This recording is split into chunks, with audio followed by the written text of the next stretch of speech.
तुझी खूप आठवण येते. असं वाटतंय की तू जवळ असावंस आणि मी तुझ्या कुशीत असावं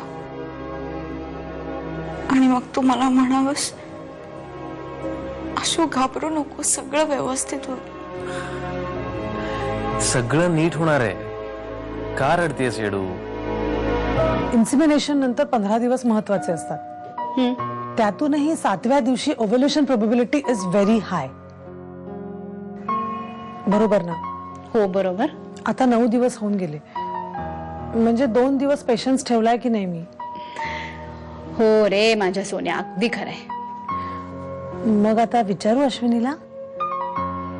नको. का? नमिता, हे बघ, आशूला आपण सगळं समजावून सांगितलंय आणि तिच्याकडे आपण प्रेग्नन्सी टेस्ट करण्यासाठी स्ट्रिप्सही दिल्यात, हो ना? आणि तिने युरिन टेस्ट करून घ्यायची. हो. असं आपण का केलंय माहितीये ना तुला? जेव्हा युरिन टेस्ट पॉझिटिव्ह येईल तेव्हा आशूच्या मनात किती खळबळ उडणार आहे ह्याची कल्पना आहे ना मीता तुला? तिच्यातला आणि किटीतला मूलभूत फरक लक्षात घे तू. आपण तिच्यावरचं संकट दूर केलं, त्या उपकाराची परतफेड म्हणून करते ना ती हे. आशू, मला तर तू दिसतच असतेस माहितीये. माझी आठवण काढत तंद्रीत असलेली, कामात लक्ष न लागणारी,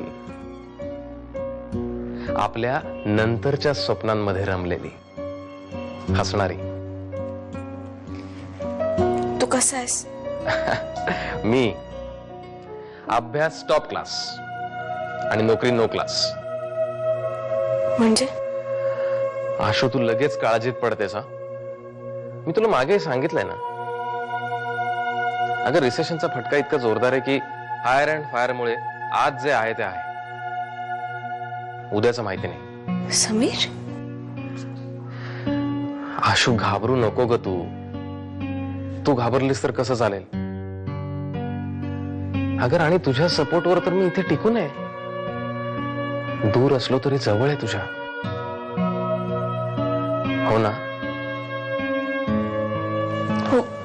मग माझ्या काळजीने झुरू नकोस.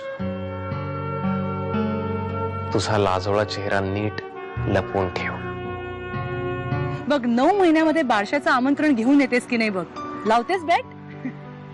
तू म्हणतेस तसं झालं ना तर तू म्हणशील ते मी तुला दे. ओके, मग मी तुझ्याकडनं एक डिझायनर आउटफिट घेणार. अगं तू म्हणशील तो डिझायनर. ओके. ठीक आहे, आता मी निघते कारण मला खूप उशीर झालाय.